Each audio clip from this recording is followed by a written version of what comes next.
ರೀತಿ ರ್ಯಾಷಸ್ ಆಗಲ್ಲ, ಯಾವುದೇ ರೀತಿ ಇಚ್ಚಿಂಗ್ ಇಲ್ಲ, ಇಲ್ಲ ಲೀಕೇಜ್ ಇಲ್ಲ, ಇಲ್ಲ ಏನು ಹೇಳ್ಬೋದು ಪದೇ ಪದೇ ಏನು ಬ್ಲೀಡಿಂಗ್ ನೋಡಬೇಕು ಅಂತ ಇಲ್ಲ. Whoever invented this, I'm very much thankful to them. Hello everyone, this is Priyadarshini. Welcome to my YouTube channel. ನನಗೆ ಇಬ್ಬರು ಮಕ್ಕಳಿದ್ದಾರೆ ಆ್ಯಂಡ್ ನಾನು ಇವತ್ತು ಯಾವುದ್ರ ಬಗ್ಗೆ ಮಾತಾಡ್ತಿದ್ದೀನಿ ಅಂತ ಹೇಳಿದ್ರೆ, ನನಗೆ ಡೆಲಿವರಿ ಆಗಿ 10 months ಆಯಿತು. ಇವಾಗ ಅಂದರೆ ನಾರ್ಮಲ್ ಡೆಲಿವರಿ ಆಗಿದ್ರಿಂದ ಇವಾಗ ನನಗೆ ಪೀರಿಯಡ್ಸ್ ಬಂದಿದೆ, ಅಂದರೆ ಸ್ವಲ್ಪ ಡಿಲೇ ಆಗಿದೆ. ಬಟ್ ಪೀರಿಯಡ್ಸ್ ಅಂತ ಗೊತ್ತಾದ ತಕ್ಷಣ ಐ ವಾಸ್ ಲೈಕ್ ಅಯ್ಯೋ ಪೀರಿಯಡ್ಸಾ ಅನ್ನೋ ಥರ ಅನಿಸ್ತು. ನೆಕ್ಸ್ಟ್ ಮೂಮೆಂಟೇ ಐ ವಾಸ್ ಹ್ಯಾಪಿ, ಬಿಕಾಸ್ ನಂಗೆ ಯಾವುದೇ ರೀತಿ ರ್ಯಾಷಸ್ ಆಗಲ್ಲ, ಯಾವುದೇ ರೀತಿ ಇಚ್ಚಿಂಗ್ ಇಲ್ಲ, ಇಲ್ಲ ಲೀಕೇಜ್ ಇಲ್ಲ, ಇಲ್ಲ ಏನು ಹೇಳ್ಬೋದು ಪದೇ ಪದೇ ಏನು ಬ್ಲೀಡಿಂಗ್ ನೋಡಬೇಕು ಅಂತ ಇಲ್ಲ. ಸೊ ಈ ರೀಸನ್ಸ್. ಆ್ಯಂಡ್ ಪ್ಯಾಡ್ಸು ಚೇಂಜ್ ಮಾಡಬೇಕು ಅಂತ ಇಲ್ಲ, ಪ್ಯಾಡ್ಸೇ ನೋಡಬೇಕು ಅಂತ ಇಲ್ಲ. ಏನಕ್ಕೆ ಅಂತ ಹೇಳ್ತೀನಿ ಬನ್ನಿ.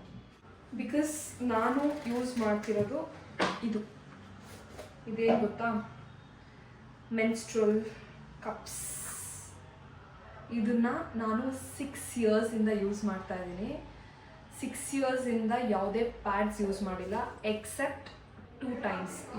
ಯಾವಾಗ ಅಂದರೆ ನಂದು ಫಸ್ಟ್ ಬೇಬಿ ಡೆಲಿವರಿ ಆದಾಗ, ನಂದು ವೆಜೈನಲ್ ಡೆಲಿವರಿ ಆಗಿದ್ದರಿಂದ ಸ್ಟಿಚಸ್ ಹಾಕಿದ್ರು ಆವಾಗ, ಮತ್ತು ಸೆಕೆಂಡ್ ಡೆಲಿವರಿ ಆದಾಗಲೂ. ಆ ಟೈಮ್ ಬಿಟ್ಟರೆ ನಾನು 6 yearsಯಿಂದ ಯಾವುದೇ ಪ್ಯಾಡ್ಸ್ ಯೂಸ್ ಮಾಡಿಲ್ಲ.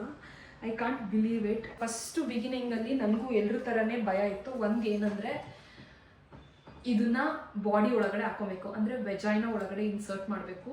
ಆವಾಗ ಏನು ಭಯ ಇತ್ತು ಅಂದರೆ, ಎಲ್ಲಿ ಒಳಗಡೆ ಹೋಗ್ಬಿಟ್ಟು ಇದು ಬರದೇ ಇದ್ದರೆ ಏನು ಮಾಡೋದು, ಆಮೇಲೆ ಏನಾದರೂ ಸರ್ಜರಿ ಮಾಡಬೇಕಾದ್ರೆ ಅನ್ನೋ ಥರ ಒಂದು ಭಯ ಇತ್ತು. ಆಮೇಲೆ ಇದು ನೋಡೋಕ್ಕೆ ಎಷ್ಟು ದಪ್ಪ ಇದೆ ಅಲ್ವಾ, ಇದು ಹೆಂಗೆ ಸಖತ್ ಪೇಯ್ನ್ ಇರ್ಬೋದು ಅನ್ನೋದೊಂದು ಭಯ ಇತ್ತು. ಹೆಂಗೆ ಇನ್ಸರ್ಟ್ ಮಾಡೋಕ್ಕಾಗುತ್ತೆ ಇದನ್ನು ಅನ್ನೋ ಥರ. But it's very easy. First ಇದು ಬಾಡಿ ಒಳಗಡೆ ಹೋದ್ರೂ ಎಲ್ಲೂ ಹೋಗಲ್ಲ, ಬಿಕಾಸ್ ವೆಜೈನಾ ಇಸ್ ಕ್ಲೋಸ್ ಆಗಿರುತ್ತೆ. ಇದೆಲ್ಲೂ ಮಿಸ್ ಆಗೋ ಚಾನ್ಸ್ ಇಲ್ಲ, ಅಲ್ಲೇ ಇರುತ್ತೆ. ಏನಂದರೆ you need to pull it back ಅಷ್ಟೇ. ಫಿಂಗರ್ಸ್ ಯೂಸ್ ಮಾಡಿಕೊಂಡು you need to pull it back and ಹಿಂಗೆ ಫೋಲ್ಡ್ ಮಾಡಿಬಿಟ್ಟು ಇನ್ಸರ್ಟ್ ಮಾಡಿದ್ರೆ ಮುಗೀತು. ಹಿಂಗೆ ಇದು ವೆಜೈನಾ ಅಂತ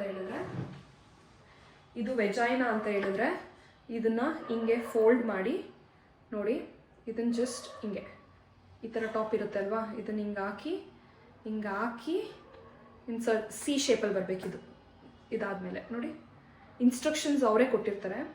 ಸಿ ಶೇಪಲ್ಲಿ ಕಾಣಿಸ್ತಿದೆ ಅಲ್ವಾ, ಇದನ್ನು ಹಿಂಗೆ ಈಸಿಯಾಗಿ ಹೋಗುತ್ತೆ. ನಿಮಗೆ ಪೀರಿಯಡ್ಸ್ ಆಗೋಕ್ಕಿಂತ ಮುಂಚೆ ಅಷ್ಟು ಈಸಿಯಾಗಿ ಹೋಗಲ್ಲ, ಬಟ್ ಪೀರಿಯಡ್ಸ್ ಆದಮೇಲೆ ಲ್ಯೂಬ್ರಿಕೇಷನ್ ಇರುತ್ತೆ ವೆಜೈನಾದಲ್ಲೇ. ಸೊ ಅದರಿಂದ ಈಸಿಯಾಗಿ ಹೋಗುತ್ತೆ. ಸೊ ನೀವೇನು ತಲೆ ಕೆಡ್ಸ್ಕೊಳ್ಳೋಂಗಿಲ್ಲ. ಆ್ಯಂಡ್ ನೀವು ರಿಮೂವ್ ಮಾಡಬೇಕಾದ್ರೂ ಅಷ್ಟೇ ಈ ಸ್ಟಾಕ್ ಇರುತ್ತೆ ಅಲ್ವಾ, ಈ ಸ್ಟಾಕ್ ಥ್ರೂ ಹಿಂಗೆ ಇದು ಮಾಡಿದ್ರಾಯ್ತು. ಸೇಫಾಗಿ ಇಲ್ಲೆಲ್ಲ ಬ್ಲಡ್ ಕಲೆಕ್ಟ್ ಆಗಿರುತ್ತೆ, ಎಲ್ಲೂ ಸ್ಪಿಲ್ ಆಗಲ್ಲ. ಆ್ಯಂಡ್ ಸ್ಮೆಲ್ ಬರಲ್ವಾ ಅನ್ನೋ ಥರ ಇರುತ್ತೆ. ಸ್ಮೆಲ್ಲು ಕೂಡ ಬರಲ್ಲ, ಬಿಕಾಸ್ ಅದು ಏರಿಗೆ ಎಕ್ಸ್ಪೋಸ್ ಆದರೆ ಅಷ್ಟೇ ಸ್ಮೆಲ್ ಬರೋದು. ಅದು ಬಾಡಿ ಒಳಗಡೆನೇ ಇರೋದ್ರಿಂದ, ವೆಜೈನಾ ಒಳಗಡೆ ಇರೋದ್ರಿಂದ ಏನು ಯಾವುದೇ ಟೆನ್ಷನ್ ಇರಲ್ಲ, ಏನು ಸ್ಮೆಲ್ಲು ಕೂಡ ಬರಲ್ಲ. ಆ್ಯಂಡ್ ನನಗೆ ಇದ್ದಿದ್ದು ಇನ್ನೊಂದು ಡೌಟ್ ಏನಂದರೆ, ಪೀ ಮಾಡಬೇಕಾದ್ರೆ ಇದನ್ನು ರಿಮೂವ್ ಮಾಡಬೇಕಾ ಅಂತ. No need. ಏಕೆಂದರೆ ಪೀ ಮಾಡೋ ಪ್ಲೇಸೇ ಬೇರೆ ಮತ್ತು ಬ್ಲೀಡಿಂಗ್ ಆಗೋ ಪ್ಲೇಸೇ ಬೇರೆ. ಇದ್ರ ಪಾಡಿಗೆ ಇದು ವೆಜೈನಾ ಒಳಗಡೆ ಇರುತ್ತೆ, ನೀವು ಆರಾಮಾಗಿ ಪೀ ಮಾಡ್ಬೋದು. ಎವ್ರಿ ಟೈಮ್ ವಾಶ್ರೂಮ್ಗೆ ಹೋದಾಗ ಪ್ಯಾಡ್ಸ್ ಥರ ರಿಮೂವ್ ಮಾಡೋ ಅವಶ್ಯಕತೆ ಇಲ್ಲ, ಸ್ನಾನಕ್ಕೆ ಹೋದಾಗಲೂ ನೀವು ರಿಮೂವ್ ಮಾಡೋ ಅವಶ್ಯಕತೆ ಇಲ್ಲ. ಇನ್ನೊಂದು ಫ್ಯಾಕ್ಟ್ ಏನಂದರೆ, ಇದನ್ನ ಹಾಕೊಂಡು ನೀವು ಸ್ವಿಮ್ ಕೂಡ ಮಾಡ್ಬೋದು, ಡಾನ್ಸ್ ಮಾಡ್ಬೋದು, ಜಂಪ್ ಮಾಡ್ಬೋದು, ಸ್ಟ್ರೆಚ್ ಮಾಡ್ಬೋದು, ಯೋಗ ಮಾಡ್ಬೋದು, ಎಕ್ಸಸೈಸ್ ಮಾಡ್ಬೋದು, ಎಲ್ಲ ಮಾಡ್ಬೋದು. ಲೈಕ್ ನಾರ್ಮಲ್ ಡೇಸಲ್ಲಿ ನೀವು ಹೆಂಗಿರ್ತೀರೋ ಅಷ್ಟು ಆರಾಮಾಗಿರ್ಬೋದು. ಸೊ ನನಗೆ ಇದು ಲಾಂಗ್ ಟೈಮಿಂದ ಯೂಸ್ ಮಾಡ್ತಿದ್ದೀನಿ ಅಲ್ವಾ. ಇವಾಗ ನನಗೆ ಇದು ಹೆಂಗಾಗಿದೆ ಅಂತ ಹೇಳಿದ್ರೆ, ಇದಿಲ್ಲ ಅಂದರೆ ನನ್ನ ಪೀರಿಯಡ್ಸ್ ನಾನು ನೆನೆಸ್ಕೊಳ್ಳೋಕ್ಕೂ ಆಗಲ್ಲ. ಇಮ್ಯಾಜಿನ್ ಕೂಡ ಮಾಡ್ಕೊಳಕ್ಕಾಗಲ್ಲ, ಅಷ್ಟು ನನಗೆ ಯೂಸ್ ಆಗಿಬಿಟ್ಟಿದೆ ಇದು. ಇದನ್ನು ಯಾವ ರೀತಿ ಯೂಸ್ ಮಾಡೋದು ಅಂತ ಹೇಳ್ತೀನಿ. ಫಸ್ಟು ನಾನು ಇನಿಷಿಯಲ್ ಡೇಸಲ್ಲಿ ಯೂಸ್ ಮಾಡ್ತಿದ್ದೆ ಅಂದರೆ, ಈ ಥರ ಒಂದು ಕಾಲು ಆಗ್ತಿದೆ, ಈ ಥರ ಸಿ ಶೇಪಲ್ಲಿ ಫೋಲ್ಡಿಂಗ್ ಮಾಡಿಕೊಂಡು ಜಸ್ಟ್ ಇನ್ಸರ್ಟ್ ಲೈಕ್ ದಿಸ್. ಸ್ವಲ್ಪ ಬೆಂಡ್ ಮಾಡಿ ಇನ್ಸರ್ಟ್ ಮಾಡಿ ಆರಾಮಾಗಿ ಇನ್ಸರ್ಟ್ ಮಾಡ್ಬೋದು, ಯಾವುದೇ ರೀತಿ ಪ್ಯಾನಿಕ್ ಆಗೋ ಅವಶ್ಯಕತೆ ಇಲ್ಲ. ಇನ್ನೊಂದು ಏನಂದರೆ, just sit on the commode, again gap ಇರುತ್ತೆ, ಇನ್ಸರ್ಟ್. ಓಕೆ, ಇಲ್ಲಿ ಗ್ಯಾಪ್ ಇರುತ್ತೆ, ಇನ್ಸರ್ಟ್. Very easy. ಆ್ಯಂಡ್ ಇದು ಒಳಗಡೆ ಹೋದ್ಮೇಲೆ ಈ ಥರ ಪಾಪ್ಔಟ್ ಆಗುತ್ತೆ. ಆವಾಗ ಇಲ್ಲಿ ಬ್ಲೀಡಿಂಗ್ ಕಲೆಕ್ಟ್ ಆಗುತ್ತೆ. ಎಷ್ಟು ಅಂದರೆ, ನಾನು ಹೇಗೆ ಯೂಸ್ ಮಾಡ್ತೀನಿ ಅಂತ ಹೇಳಿದ್ರೆ, ಬೆಳಿಗ್ಗೆ ಇದನ್ನ ಇನ್ಸರ್ಟ್ ಮಾಡ್ಕೊಂಡ್ರೆ ಮಧ್ಯಾಹ್ನದವರೆಗೂ I have no worries about bleeding. ಮಧ್ಯಾಹ್ನ ತೆಗೆದು ಇದನ್ನ ಫ್ಲಶ್ ಮಾಡ್ತೀನಿ. ಇಲ್ಲೇ ಫ್ಲಶ್ ಮಾಡಿ, ಚೆನ್ನಾಗಿ ಫ್ಲಶ್ ಮಾಡಿ, ಅಗೇನ್ ವಾಶ್ ಮಾಡಿ, ನಾರ್ಮಲ್ ವಾಟರಲ್ಲಿ, ಟ್ಯಾಪ್ ವಾಟರಲ್ಲಿ ಇಲ್ಲ ಕ್ಲೀನ್ ವಾಟರಲ್ಲಿ ವಾಶ್ ಮಾಡಿ again or inserted and night remove ಮಾಡ್ತೀನಿ. ಇದು ನಾನು ಲಾರ್ಜ್ ಸೈಜ್ ಯೂಸ್ ಮಾಡ್ತಿದ್ದೀನಿ.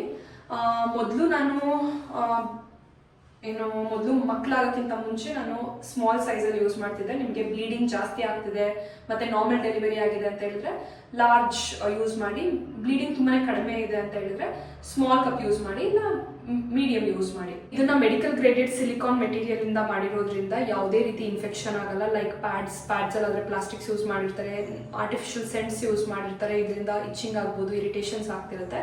ಬಟ್ ಇದರಲ್ಲಿ ಯಾವುದೇ ರೀತಿ ಪ್ರಾಬ್ಲಮ್ ಇರಲ್ಲ. ಬಟ್ ರೆಗ್ಯುಲರ್ ಇಂಟರ್ವಲ್ಸ್ ಅಲ್ಲಿ ಕ್ಲೀನ್ ಮಾಡ್ಕೊಳ್ತೀರಿ. ಸ್ಟರ್ಲೈಸೇಷನ್ ಬೇರೆ ಹೇಗೆ ಮಾಡೋದು ಅನ್ನೋದನ್ನು ತೋರಿಸ್ತೀನಿ. ಮೆನ್ಸ್ಟ್ರಲ್ ಕಪ್ಸ್ ಯೂಸ್ ಮಾಡ್ತಾ ಸ್ಟರ್ಲೈಸ್ ಮಾಡೋದು ಕೂಡ ತುಂಬಾನೇ ಇಂಪಾರ್ಟೆಂಟ್, ವೆರಿ ವೆರಿ ಇಂಪಾರ್ಟೆಂಟ್. ನಾನು ಹೇಗೆ ಫಸ್ಟ್ ಮಾಡ್ತಿದ್ದೆ ಅನ್ನೋದನ್ನ ಹೇಳ್ತಾ ಇದ್ದೀನಿ. ಮೆನ್ಸ್ಟ್ರಲ್ ಕಪ್ಸ್ ಹಾಕಿ ಫಸ್ಟ್ ವಾಶ್ ಮಾಡ್ಕೊಳ್ಳಿ. ನಾನು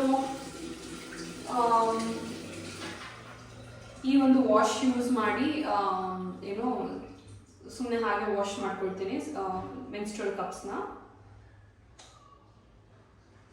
ಮೊದಲು ಇದೆಲ್ಲ ಏನು ಯೂಸ್ ಮಾಡ್ತಿಲ್ಲ, ಇತ್ತೀಚೆಗೆ ನೀಟಾಗಿ ವಾಶ್ ಮಾಡ್ಕೊಳ್ಳಿ. ತುಂಬಾನೇ ಮೈಲ್ಡ್ ಆಗಿರುತ್ತೆ, ತುಂಬಾನೇ ಏನೋ ತುಂಬಾ ಸೋಪಿ ಅನ್ನೋ ಥರ ಏನಿರಲ್ಲ, ತುಂಬ ಮೈಲ್ಡ್ ಆಗಿರುತ್ತೆ. ಮಾಡ್ಕೊಂಡಾದ್ಮೇಲೆ ಇದು ಕಂಪಲ್ಸರಿ ಇಲ್ಲ. ಯಾವುದು ಕಂಪಲ್ಸರಿ ಅಂದರೆ ಹಾಟ್ ವಾಟರಲ್ಲಿ ಹಾಕೋದು. ತುಂಬ ಹಾಟ್ ಇದೆ, ಹುಷಾರಾಗಿ ಹಾಕಬೇಕು. ಯೂಸ್ ಮಾಡ್ತೀನಿ. ತುಂಬ ಬಾಯ್ಲಿಂಗ್ ವಾಟರ್ ಇದೆ.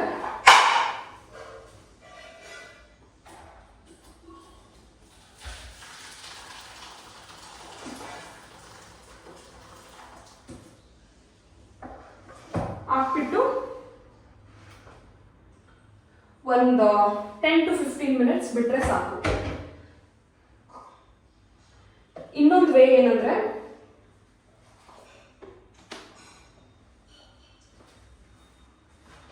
ಇದು ಕಪ್, ಕೊಲಾಪ್ಸಿಬಲ್ ಕಪ್ ಅಂತ. ಇದನ್ನ ವಾಪಸ್ ಹಿಂಗೆ ಮಾಡ್ಕೊಬಹುದು. ಹಿಂಗೆ ನಾರ್ಮಲ್ ಆಗಿ ಹಿಂಗೆ ಇಟ್ಕೊಬಹುದು, ಹಿಂಗಿರುತ್ತೆ.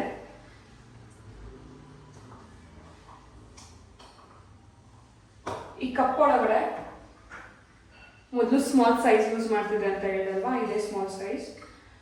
ಈ ಟಮ್ಲರ್ ಒಳಗಡೆ ಇದನ್ನ ಹಾಕಿ, ಇದು silicon material. Cup hockey next hot water ಇದೆ ಅಲ್ವಾ, ಬಾಯ್ಲಿಂಗ್ ವಾಟರ್, ಅದನ್ನ ಹೀಗೆ ಫಿಲ್ ಮಾಡಿದ್ರೆ ಆಯ್ತು. ಓಕೆನಾ? ಫಿಲ್ ಮಾಡಿ ಬೇಕಾದ್ರೆ ಈ ಥರ ಕ್ಲೋಸ್ ಮಾಡಿದ್ವಿ. ಮಕ್ಕಳು ಮುಟ್ತಾ ಇರೋ ಪ್ಲೇಸಲ್ಲಿ ಇಡಿ, ಬಿಕಾಸ್ ತುಂಬಾನೇ ಹಾಟ್ ಇದೆ. ಇಲ್ಲ ಅಂದರೆ ಇದನ್ನ ಮೈಕ್ರೋ ಓವನಲ್ಲೂ ಇಡ್ಬೋದು. ಓವನಲ್ಲಿ ಹೈ ಟೆಂಪ್ರೇಚರಲ್ಲಿ ಇದನ್ನ 1 to 3 minutes ಇಟ್ಟರೆ ಸಾಕು. ಚೆನ್ನಾಗಿ ಸ್ಟರ್ಲೈಸ್ ಆಗಿರುತ್ತೆ. ಸ್ಟರ್ಲೈಸ್ ಆದಮೇಲೆ ನೀಟಾಗಿ ಏರ್ ಡ್ರೈ ಮಾಡೋಕ್ಕಿಡಿ. ಹಾಗೆ ಬಿಟ್ಟು ಏರ್ ಡ್ರೈ ಮಾಡೋಕ್ಕಿಡಿ, ಇಲ್ಲಾಂದರೆ ಒಂದು ಟಿಶ್ಯೂಲ್ಲಿ ವೈಪ್ ಮಾಡಿಬಿಟ್ಟು ಒಂದು ಬಾಕ್ಸ್ ಒಳಗಡೆ, ನೀಟಾಗಿರೋ ಬಾಕ್ಸಲ್ಲಿ ಸ್ಟೋರ್ ಮಾಡಿ ಪುನಃ ಯೂಸ್ ಮಾಡಬೇಕಾದ್ರೆ ಇದೇ ಪ್ರೊಸೀಜರ್ ರಿಪೀಟ್ ಮಾಡಿಬಿಟ್ಟು ಯೂಸ್ ಮಾಡಿ ಅಷ್ಟೇ. ನೀವು ರೆಗ್ಯುಲರ್ ಆಗಿ ಪದೇ ಹಾಕೊಳ್ತಿರ್ತೀರಾ ನೋಡಿ, periods in between 5 days 6 days ಒಳಗಡೆ, ಆವಾಗ ಈ ಪ್ರೊಸೀಜರ್ನ ನೀವು ಫಾಲೋ ಮಾಡಬೇಕಂತ ಇಲ್ಲ. ಇವಾಗ ಬಿಫೋರ್ ಯೂಸ್ ಅಂದರೆ ಪೀರಿಯಡ್ಸ್ಗಿಂತ ಮುಂಚೆ, ಬಿಗಿನಿಂಗ್ ಆಫ್ ದ ಪೀರಿಯಡ್ಸ್ ಮತ್ತು ಎಂಡ್ ಆಫ್ ದ ಪೀರಿಯಡ್ಸಲ್ಲಿ ಸ್ಟರ್ಲೈಸ್ ಮಾಡಿದ್ರೆ ಸಾಕು. ಸ್ಟಾರ್ಟಿಂಗ್ ಮೆನ್ಸ್ಟ್ರಲ್ ಕಪ್ಸ್ ಯೂಸ್ ಮಾಡಬೇಕಾದ್ರೆ ಎಲ್ರಿಗೂ ಭಯ ಇದ್ದೇ ಇರುತ್ತೆ. ಸೊ ಏನು ಮಾಡಿ ಅಂತ ಹೇಳಿದ್ರೆ ಒಂದು 2 to 3 cyclesವರೆಗೂ ಟೈಮ್ ಕೊಡಿ. ಜೊತೆಗೆ ಸ್ಯಾನಿಟರಿ ನ್ಯಾಪ್ಕಿನ್ಸ್ ಕೂಡ ಹಾಕೊಳ್ಳಿ. ಸೊ ದಟ್ ನಿಮಗೆ ಕರೆಕ್ಟಾಗಿ ಯೂಸ್ ಮಾಡೋಕೆ ಗೊತ್ತಾಗಿಲ್ಲ, ಸ್ವಲ್ಪ ಲೀಕ್ ಆಗ್ತಿದೆ ಅಂತ ಹೇಳಿದ್ರೆ ಅಟ್ಲೀಸ್ಟ್ ನ್ಯಾಪ್ಕಿನ್ ಮೇಲೆ ಆಗಿರುತ್ತೆ. You don't have to worry about it. Use ಮಾಡಾದ್ಮೇಲೆ ನನ್ನ ಸಿಸ್ಟರ್ಸಿಗೆ, ಫ್ರೆಂಡ್ಸಿಗೆ, ಫ್ಯಾಮಿಲಿಗೆ ಎಲ್ಲರಿಗೂ ಸಜೆಸ್ಟ್ ಮಾಡಿದ್ದೀನಿ. ಅವರು ಕೂಡ ಸ್ಟಾರ್ಟಿಂಗ್ ಹೆಸಿಟೇಟ್ ಮಾಡ್ಕೊಳ್ತಿದ್ರು, ಹೇಗೆ ಯೂಸ್ ಮಾಡೋದು ಇದು ಏನು ಅಂತ. But once using they were like, ನಾವಿನ್ ಪ್ಯಾಡ್ಸ್ ಯೂಸ್ ಮಾಡಲ್ಲ ಅಂತ. ಸೊ ನೀವು ಕೂಡ ಈ ಎಕ್ಸ್ಪೀರಿಯನ್ಸ್ ಮಾಡಬೇಕು ಅಂತ ಹೇಳಿದ್ರೆ, ಪ್ಯಾಡ್ಸ್ ಫ್ರೀ ಆಗಬೇಕು ಅಂತ ಹೇಳಿದ್ರೆ please give a try. It is very budget friendly. ನೀವು ಒಂದ್ಸರಿ ತೊಗೊಂಡ್ರೆ 5 to 10 yearsವರೆಗೂ ಚೇಂಜ್ ಮಾಡೋ ಅವಶ್ಯಕತೆ ಇಲ್ಲ. ಪ್ಯಾಡ್ಸ್ ಥರ ನೀವು ಎವ್ರಿ ಟೈಮ್ ಪೀರಿಯಡ್ಸ್ ಆದಾಗ ಹೋಗಿ ತೊಗೊಂಬರ್ಬೇಕು, ಏನು ಡಸ್ಟ್ಬಿನ್ಗೆ ಹಾಕಬೇಕು ಆ ಥರ ಏನೂ ಇಲ್ಲ.